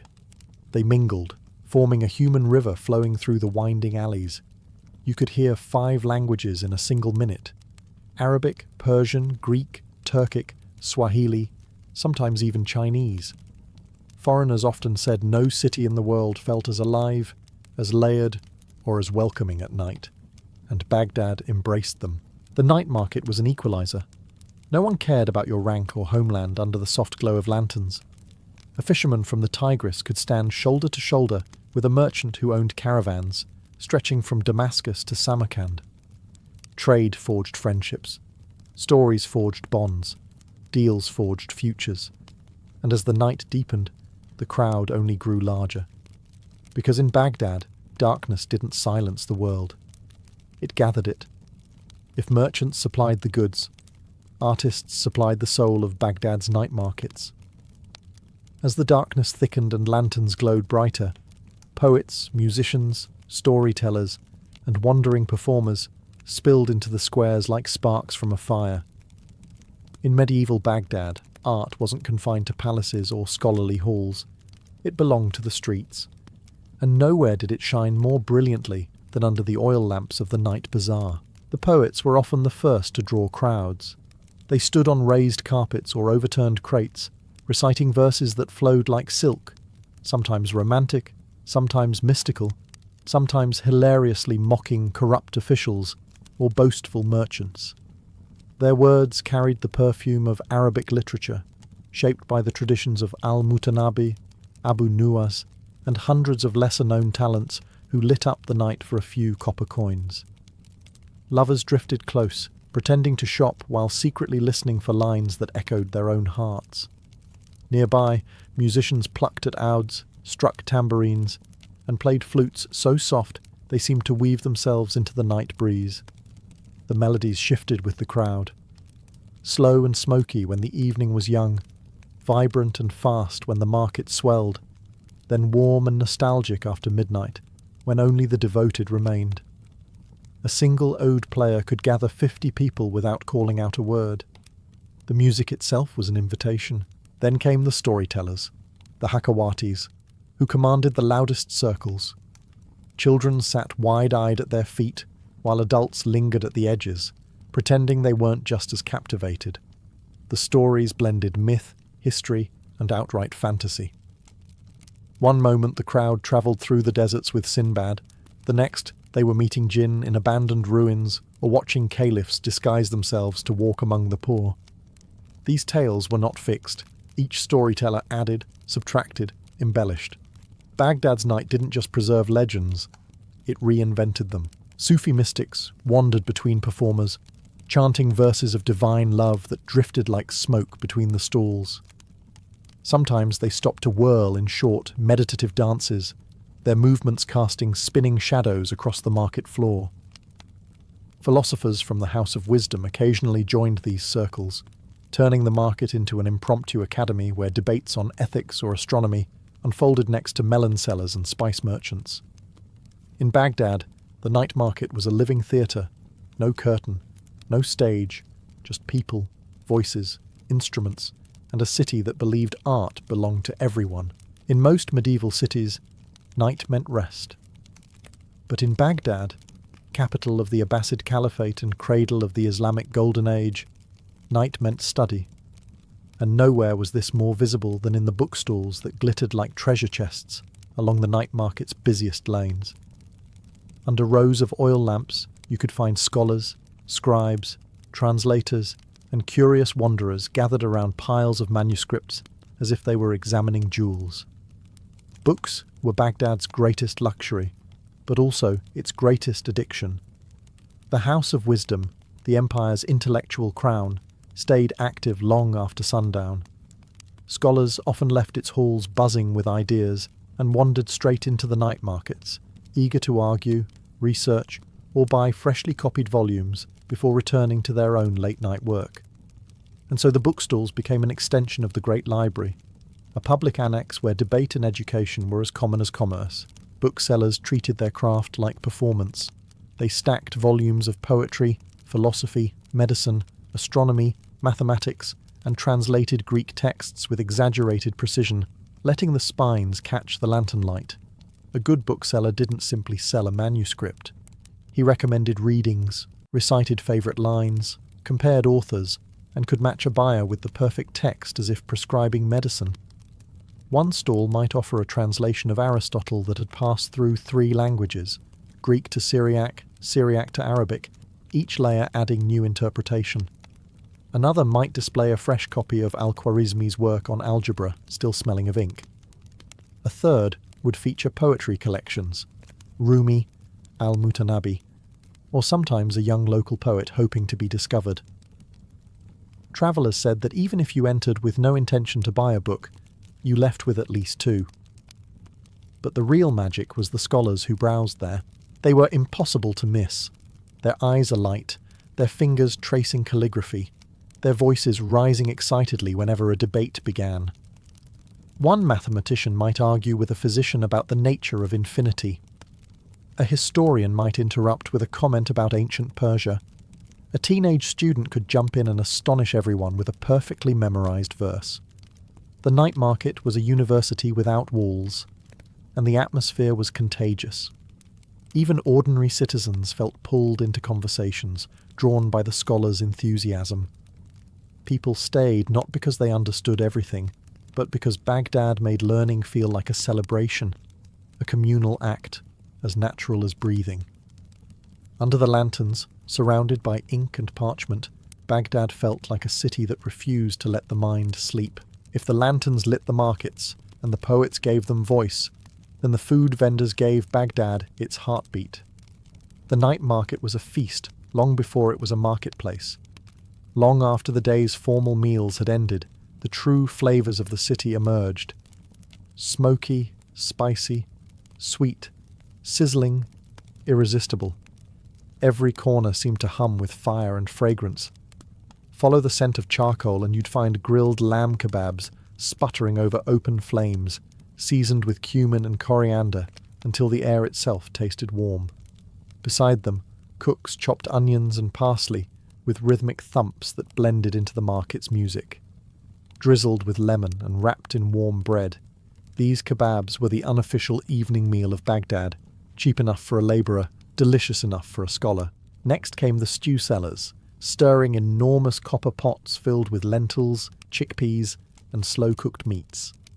Their steam clouds rose into the lantern light like glowing spirits. Customers lined up with clay bowls, eager to taste a broth seasoned with cinnamon, pepper, and garlic. Some vendors added dried limes for a sour, irresistible twist, a flavour signature of Iraqi cuisine that made travellers pause mid-bite, eyes widening in surprise. Sweet makers were the market's crown. Tables overflowed with dates stuffed with almonds, sesame-coated pastries, fried dough drenched in honey, and rosewater sweets so fragrant they competed with the perfume sellers. The sound of syrup dripping onto hot pastries made passers-by stop out of instinct. It was dessert theatre. Children tugged at their parents' sleeves. Adults pretended to buy just one, then returned minutes later for 3 more. But the true centrepiece of the night market was the tea vendors. Their kettles hissed like serpents as they poured dark, strong tea brewed with cardamom. The cups were tiny, but the flavour was immense. People didn't drink tea to refresh themselves. They drank to stay awake, to talk, to debate, to linger just a little longer under the lamps. A single pot could fuel an hour-long discussion about poetry, politics, astronomy, or gossip. Other treats dotted the alleys: roasted chickpeas crackling in iron pans, melon slices chilled in river-cooled basins, saffron rice cakes wrapped in banana leaves, yogurt drinks poured over crushed mint leaves, and everywhere, always, food was shared. Strangers offered bites to strangers. Vendors slipped extra pieces to children. A scholar and a fisherman could sit side by side on a bench, elbows touching, both licking honey from their fingers. Because in Baghdad, the night didn't just feed the stomach, it nourished the city's soul. Beyond the bright stalls and crowded squares, the night markets of medieval Baghdad had another layer, deeper, quieter, almost secretive. If the lantern-lit bazaars were the city's face, these hidden corners were its pulse. Here, under the dimmer glow of smaller lamps, healers, mystics, fortune-tellers, and apothecaries carried out work that blended medicine, superstition, and ancient tradition. The healers were impossible to miss. They sat behind baskets of herbs that smelled of earth and memory. Dried mint, lavender, myrrh resin, fennel seeds, bitter almonds, and strange roots brought by caravans from the Zagros Mountains. Their tools were simple: mortars, pestles, copper bowls, but their reputations were complex. Some were trained in scientific remedies from the hospitals of Baghdad, where medicine was advancing faster than anywhere in the world. Others relied on folk wisdom passed down for generations. Most were a blend of both. They mixed tinctures to ease stomach troubles, pastes for wounds, teas for sleeplessness, and powders to calm tempers. Some healers whispered Quranic verses as they worked. Others recited Greek medical theories like they were poetry. And yet most customers didn't care about the method, only the relief. A few steps away, the fortune-tellers sat behind carpets decorated with symbols, talismans, and cracked bowls used for scrying. They read palms, cast shells, interpreted dreams, and predicted journeys. Some were old women with piercing eyes, others were young men with silver tongues and pockets full of charms. People approached them cautiously, half believing, half doubting, but always curious.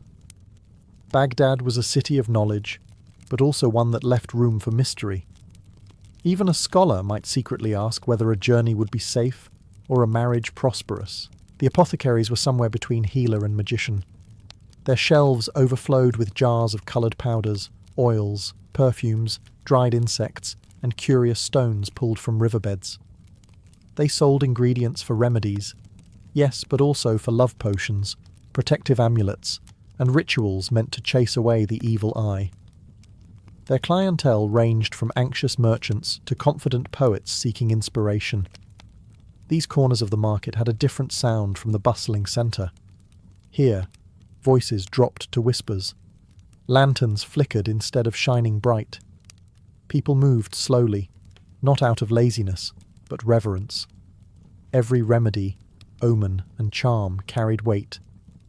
And in these quiet pockets, under dim light and drifting incense, Baghdad revealed a softer truth. Knowledge could heal bodies, mystery could soothe hearts, and the night had room for both. No matter how alive the night felt, dawn always approached with quiet certainty.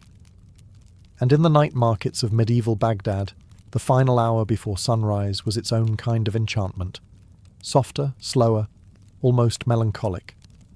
The lanterns still glowed, but their light weakened as the sky lightened. The oil inside them thinned. Their flames shrank.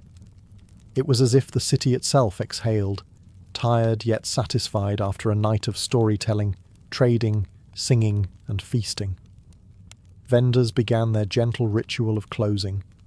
Spice sellers covered their pyramids of colour with linen cloths. Sweet makers poured the last streaks of honey from their copper pans, letting it cool into amber threads. Tea vendors emptied kettles, their hissing fading like the final notes of a long performance. Perfume sellers corked bottles of rose water and musk, careful not to spill a drop. Scent was too precious to waste, even at dawn. The poets' voices softened. The musicians set down their instruments. Even the storytellers, who could talk for hours without tiring, paused mid-tale and promised to continue tomorrow night. By this time, the crowd had thinned. Scholars drifted home with ink-stained fingers and new books tucked under their arms. Travellers slipped away to roadside inns. Families gathered the last treats for breakfast. Street cats claimed leftover scraps with triumphant meows. The market felt less like a festival and more like a memory folding itself neatly away. The river was the first to reflect morning. The Tigris shimmered pale silver, and the reflection of lanterns blurred into soft streaks before disappearing entirely. Fishermen appeared with their nets, greeting the night vendors as if they belonged to opposite worlds. One ending, one beginning. The scent of bread baking in nearby ovens signalled that Baghdad's daytime life was stirring, but for those who experienced it fully, the transition felt bittersweet. The night markets were Baghdad at its most alive, a place where merchants, mystics, scholars, artists, sailors, and wanderers shared the same streets without hesitation or hierarchy. By day, the city was brilliant. By night, it was intimate. When the oil lamps finally dimmed, it felt like waking from a dream you desperately wanted to remember. As the sun crested above the city's rooftops, the last vendors walked home carrying empty baskets but full hearts. They knew that once the heat faded and the shadows lengthened, Baghdad would bloom all over again. The night did not die. It merely slept. Because in this golden age, the city's true pulse beat strongest under the stars. At 16, Gaius Julius Caesar discovered that childhood could evaporate in a single afternoon. His father died suddenly, not in battle, not in disgrace, but quietly, almost politely, leaving behind neither scandal nor explanation. Yet for Caesar, this calm departure triggered a storm that would reshape the rest of his life. In a republic obsessed with lineage and alliances, a father was not just a parent, he was a shield. And with that shield gone, Caesar stood exposed before the most dangerous forces in Rome. The first days after the death were filled with ritual, visitors, and whispered condolences, but beneath the mourning hung an unspoken anxiety. Caesar's family, the Julii, were ancient, noble, and proud. But noble didn't mean powerful. They were respected, yes, but politically fragile. And in 85 BCE, Rome was not a city where fragility went unnoticed. Caesar watched as relatives measured their words, as household slaves moved nervously, as his mother Aurelia held the family together with the steel composure she became famous for. She understood the threat they faced. Rome was in the grip of Lucius Cornelius Sulla, a man whose smile meant nothing and whose anger meant exile, or worse. Sulla had already flooded the city with proscriptions, long lists of enemies marked for execution. The elite trembled. Families hid their sons. Caesar, in the midst of grief, suddenly found himself a potential target. Why? Because of a marriage. Shortly before his father's death, Caesar had been betrothed to Cornelia, the daughter of Cinna, one of Sulla's fiercest rivals. What had once been a politically advantageous match now painted a glowing red target on his teenage back. And Caesar, even as a boy, was sharp enough to sense it. His tutors later recalled that he became restless, watchful. He walked the family atrium with the seriousness of a man twice his age. He listened more than he spoke. He learned quickly which doors in Rome were safe to knock on, and which were suddenly fatal. Losing his father forced Caesar to step into adulthood before he had time to grow into it. It severed his protection, thrust him into political crossfire, and marked the moment when the world stopped treating him as a promising boy and began treating him as a potential threat. In grief, something else took root in him. Ambition, born from vulnerability. And soon enough, Rome would notice. When Caesar stepped into his 17th year, Rome was no longer the bustling, argumentative city he had grown up in. It had transformed into a place where people spoke in murmurs, where neighbours avoided eye contact, and where every footstep behind you felt like a warning. Lucius Cornelius Sulla, victorious from the civil wars, ruled the Republic with icy ruthlessness. His prescriptions, hit lists carved into public boards, declared who was allowed to live and who would be hunted down like an animal. Heads were displayed in the forum as everyday reminders of obedience. This was the Rome of Caesar's adolescence, and Caesar, by marriage, was tied to Sulla's enemies. His young wife Cornelia was the daughter of Cinna, the recently slain rival of Sulla. Caesar's uncle by marriage was Gaius Marius, Sulla's most hated opponent. That made the teenage Caesar guilty by association. In Sulla's Rome, guilt did not require action, only connection. The dictator offered Caesar a single chance to save himself. Renounce Cornelia, divorce her, break the alliance, abandon the family that Sulla despised. Many young nobles, faced with the same demand, obeyed without hesitation. Survival was reason enough. Loyalty was flexible. But Caesar refused. Imagine that moment. 17 years old, newly fatherless, not yet famous, not yet powerful, standing before one of the most terrifying men Rome ever produced, and saying no. It wasn't a heroic speech. It wasn't dramatic. Caesar simply refused. Quietly, firmly, and that small act of defiance nearly cost him his life. Sulla reacted with cold fury. He revoked Caesar's priesthood, stripped his inheritance, confiscated his dowry, and placed him on the edge of the proscription list. Caesar suddenly became a hunted youth. Friends distanced themselves. Supporters vanished. A single appearance in the wrong district could have ended his story before it began. But something remarkable happened. People intervened. Members of the Vestal priestesses, women Sulla dared not defy, petitioned for Caesar's safety. Powerful relatives whispered in the dictator's ear. Sulla, reluctantly, spared the boy, muttering a prophecy that chilled those who heard it. In this Caesar, there are many Mariuses. He sensed danger in the teenager, ambition, charisma, potential rebellion. And so Caesar lived, but not safely. Not in Rome. Not under Sulla's gaze. His refusal had marked him permanently. The city he loved had become a trap, and the only escape was to run. With Sulla's wrath hanging over him like a sharpened sword, Caesar understood there was no future for him in Rome. Staying meant death. Appealing meant humiliation. Fighting meant suicide. So at 17, with nothing but his family name, a few loyal slaves, and the clothes on his back, Caesar slipped out of the city he had been born to rule. He crossed the Italian countryside not as a noble youth but as a fugitive, hiding his identity, travelling by night, and avoiding every patrol loyal to Sulla's regime. This journey alone began shaping him. He learned to sleep lightly, to move quickly, to read danger in the smallest signs. Distant torchlight, a snapped twig, a too curious villager. The boy who once studied poetry and rhetoric now learned the art of survival. And it hardened something inside him, a quiet resolve that would later terrify his enemies. Caesar's exile took him eastward, toward Asia Minor, where Rome's legions guarded wealthy coastal cities and rebellious mountain tribes.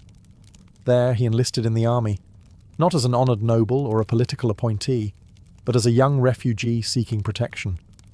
His family name meant little so far from Rome. His status mattered even less. What mattered was discipline, endurance, and courage.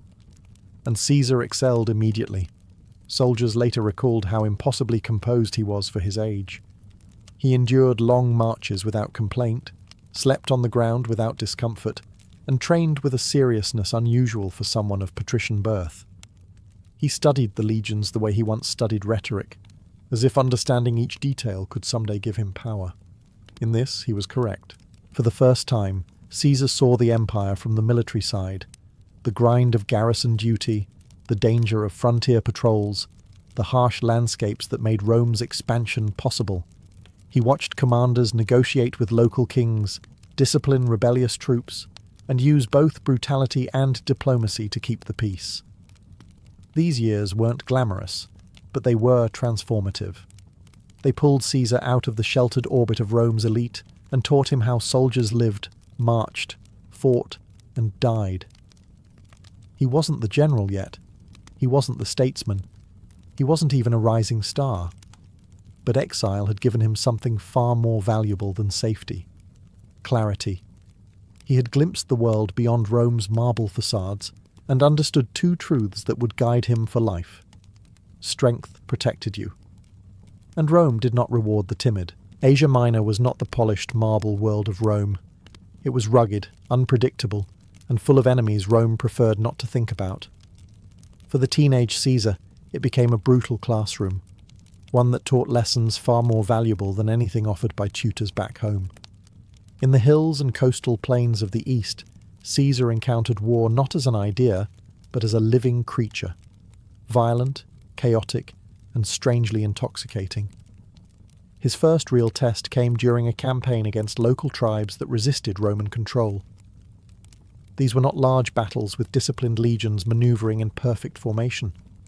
They were ambushes, sharp skirmishes, and desperate charges through narrow passes where every soldier fought for his own survival. Caesar, barely 18, threw himself into the thick of it with a boldness that startled veteran legionaries. He fought not like a noble seeking glory, but like a man with something to prove. Because in truth he did. During one battle, when the Roman standard-bearer faltered, Caesar reportedly seized the eagle standard himself, lifted it high, and plunged forward. It was a reckless move. It was also a brilliant one. The legion rallied around him, the enemy broke, and the officers took notice. Courage under fire was the first currency of Roman command, and Caesar spent it lavishly. But bravery wasn't the only skill he developed. In the camps after the battles, Caesar absorbed everything. He studied how commanders addressed their troops, how they distributed rewards, how they punished disobedience. He learned the delicate balance between fear and loyalty, a balance he would later master better than any Roman before him, and there was diplomacy. Caesar accompanied officers on missions to allied kings, where he watched negotiations unfold with all the subtlety of a stage play. He learned when to bow, when to flatter, when to threaten. A teenage exile, still technically unwelcome in Rome, was learning the foundations of both war and statecraft from the men who lived it every day. What truly changed him, however, was the camaraderie. In the legions, no one cared about his patrician ancestry. A soldier judged another soldier not by blood, but by bravery, endurance, and loyalty. Caesar earned respect the hard way, by bleeding beside men who did not know his name months earlier.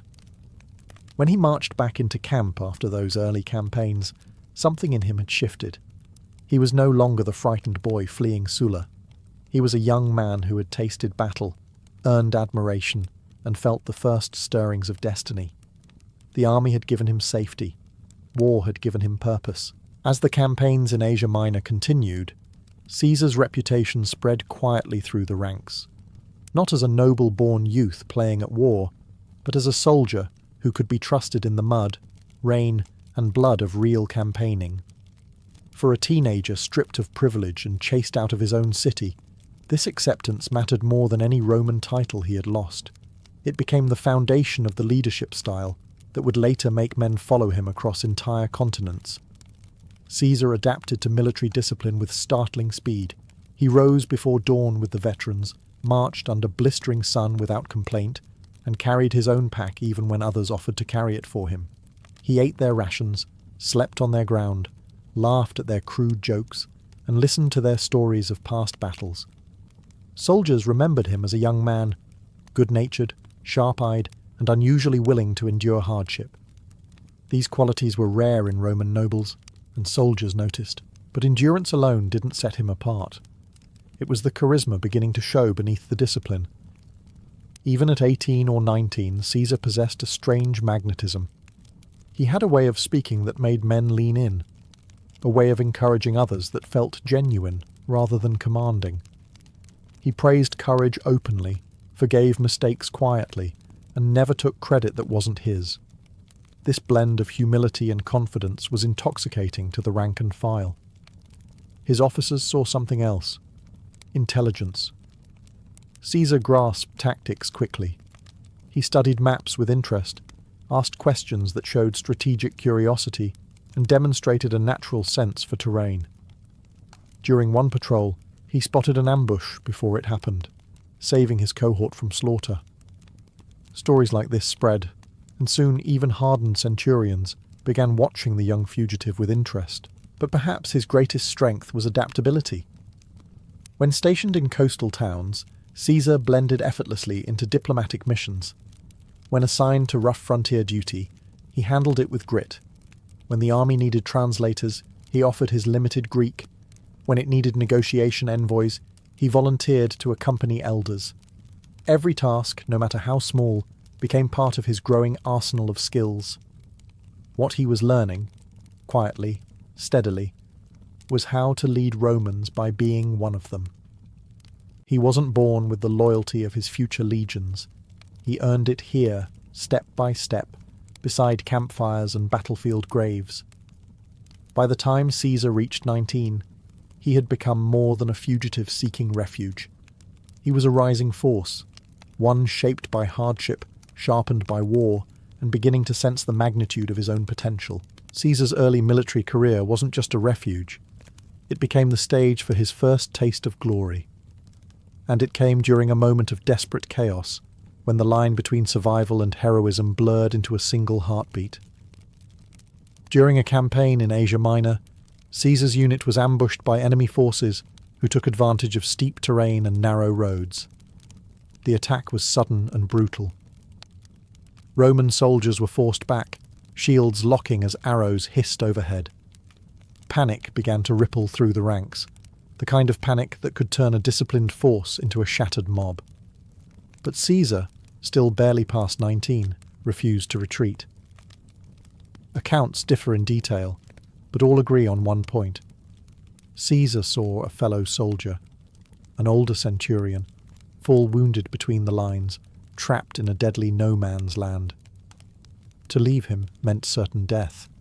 To rescue him meant almost the same. Caesar didn't hesitate. He surged forward, shield raised, cutting through the chaos with reckless determination. Arrows struck the ground around him, spears glanced off his shield rim, and somehow, impossibly, he reached the wounded centurion, lifted him onto his back, and carried him in full armour back to the Roman line. The enemy surged forward. Caesar didn't break. His fellow soldiers roared, rallying around the young man who had turned certain defeat into a spark of courage. For this act, Caesar earned the Corona Civica, the crown of oak leaves, one of Rome's highest military honours. It was awarded only to those who saved the life of another Roman in battle. and unlike most military decorations, it brought permanent privileges, public honour, reserved seating at games, and the right for others to stand in his presence. Imagine the scene. A teenage exile, stripped of wealth, hunted by Sulla, now standing before seasoned officers as oak leaves were placed upon his head. Soldiers cheered him, officers praised him, even the harshest veterans nodded with respect. Caesar had entered the army as a nobody. In a single heroic act, he had become a name worth remembering. But the honour did more than elevate him. It ignited him. For the first time, Caesar witnessed how courage could bend fate, how bold action could carve a path through impossible circumstances. He tasted recognition, loyalty, momentum, and he realized something crucial. Rome rewarded courage far more than obedience. The oak crown wasn't just a decoration. It was a prophecy. As Caesar moved through his late teens and into his 20th year, his military career gave him more than discipline and courage. It gave him connections, education, and a deeper understanding of how power actually worked beyond Rome's marble facades. Asia Minor was not merely a battlefield. It was a crossroads of cultures, kings, merchants, philosophers, and political opportunists. And Caesar, with his sharp eyes and sharper ambition, absorbed everything around him like a thirsty sponge. Whenever the army paused in a wealthy coastal city, Caesar drifted toward its elites. He dined with Greek magistrates, observed debates in local councils, listened to philosophers argue beneath porticos, and studied how charismatic leaders shaped opinions without ever drawing a sword. In these rooms, Caesar learned that true power didn't always roar. Sometimes it whispered, questioned, charmed, and persuaded. These were skills that would one day let him dominate the Roman Senate without lifting a finger. His natural charm blossomed. Even as a young man, he had what later biographers called suavitas, a blend of elegance, eloquence, and warmth. He remembered names, asked thoughtful questions, and laughed easily. People liked him. More importantly, they trusted him. Officers began sending him as a representative to allied rulers because he was respectful, but not submissive, confident but not arrogant, diplomatic without being dull. Caesar learned to adjust his personality like a weapon, soft when needed, sharp when required. He also polished his Greek, the language of the educated East. Scholars recalled him practicing speeches in the evenings, shaping his rhetoric long before his first real public address in Rome. Even in exile, he prepared for the life he believed destiny owed him. But Asia Minor also introduced him to a darker lesson. Politics was a game of masks. He watched alliances form over wine one night and collapse at dawn. He saw commanders flatter kings while secretly plotting against them. He noticed how a single rumour could change a man's fate. These observations etched themselves into Caesar's teenage mind. He learned never to trust appearances, never to show his full intentions, and never to underestimate the power of perception. Caesar entered Asia Minor as a fugitive, trying to survive. He was now becoming something more dangerous. A young man learning to influence minds, win hearts, and navigate political landscapes with the ease of a future ruler.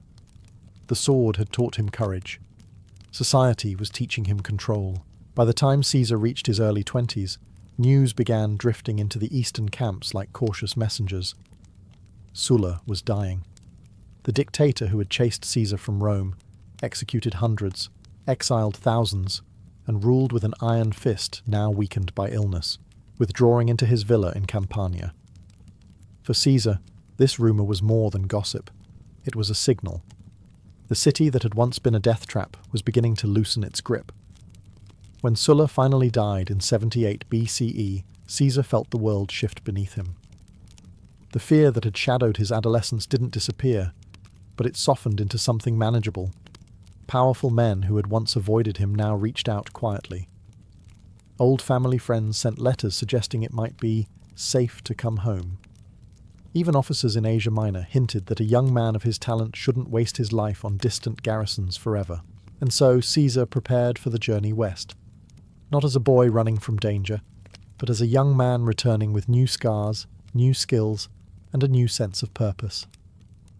The road back to Italy mirrored his exile in reverse, but everything felt different now. He walked into Greek cities and understood their politics. He rode through mountain passes with a soldier's instincts. He carried himself with a confidence he had not possessed when he first left Rome. Even the men who travelled with him sensed the change. Caesar no longer looked like someone avoiding fate. He looked like someone approaching it. As he crossed the Adriatic Sea and glimpsed the Italian coastline, Caesar felt something complicated rise in his chest. Relief, pride, and a flicker of vengeance all intertwined. Rome had cast him out. Rome had tried to break him. But here he was, returning stronger than before, sharpened by hardship, and carrying honours earned not through family privilege but through blood and bravery. He entered the city quietly, without parade or announcement. Rome was still dangerous, still factional, still scarred by civil war, but it was no longer ruled by a man who wanted him dead. Caesar visited relatives, reconnected with his mother Aurelia, and walked through the streets he had once feared losing forever. Yet something in him had changed irrevocably. He saw Rome's corruption more clearly. He understood its weaknesses. He sensed how easily its leaders could be manipulated by fear, charm, spectacle, or ambition. Caesar had left Rome as a hunted teenager. He returned as a man who understood power, both its dangers and its possibilities. And Rome, unknowingly, had just welcomed home its future conqueror. Caesar's return to Rome did not immediately place him in the spotlight. He was still young, still relatively unknown, and still recovering from years spent as an outlaw-turned-soldier. But inside him, something had crystallized. The hardships of exile, the dangers of Sulla's regime, the discipline of military life, the lessons of diplomacy, all of it fused into a new identity. Caesar was no longer merely a noble youth of ancient lineage. He was a man building himself from the ground up. Rome, however, hadn't changed as much as he had hoped. The Republic was fractured, riddled with resentments left over from the civil wars. Veterans loyal to Sulla dominated politics. Senators whispered behind closed doors, fearful of new uprisings. Corruption seeped through the courts, and ambition poisoned every conversation. Caesar recognized the cracks instantly. The city was unstable, vulnerable even, and for the first time, he began to imagine not how he might survive Rome, but how he might shape it. But ambition alone wasn't enough. Caesar needed influence, training, and visibility. So he turned to what he had always understood best, rhetoric. Though still in his early 20s, he began practicing law as an advocate, honing his voice until it could slice through a crowd as cleanly as a blade. He took on cases others avoided: corrupt governors, mistreated allies, victims of political abuse. Romans began to notice his fire, his fearlessness, his refusal to bow to the powerful. These early speeches were risky, even reckless. The men he attacked were wealthy, connected, and vicious. But Caesar had learned courage in the mountains of Asia Minor. Standing before hostile juries didn't compare to charging through enemy spears. Rome's political dangers felt manageable compared to real war. At the same time, Caesar invested in alliances, small ones at first. He befriended young politicians like himself, men disillusioned with the Senate's aging aristocracy. He joined intellectual circles, attended lavish banquets, charmed influential matrons, and did what he always excelled at: winning hearts. Every handshake mattered. Every conversation planted seeds. Every appearance built the image of a rising star who had survived tyranny without becoming timid. And beneath it all, he carried Sulla's bitter prophecy. In this Caesar, there are many Mariuses. Caesar didn't forget those words. He embraced them. His teenage years had begun with fear, loss, and flight. They ended with confidence, purpose, and an emerging vision of what Rome could become under his rule. The boy who escaped the dictator would not run again.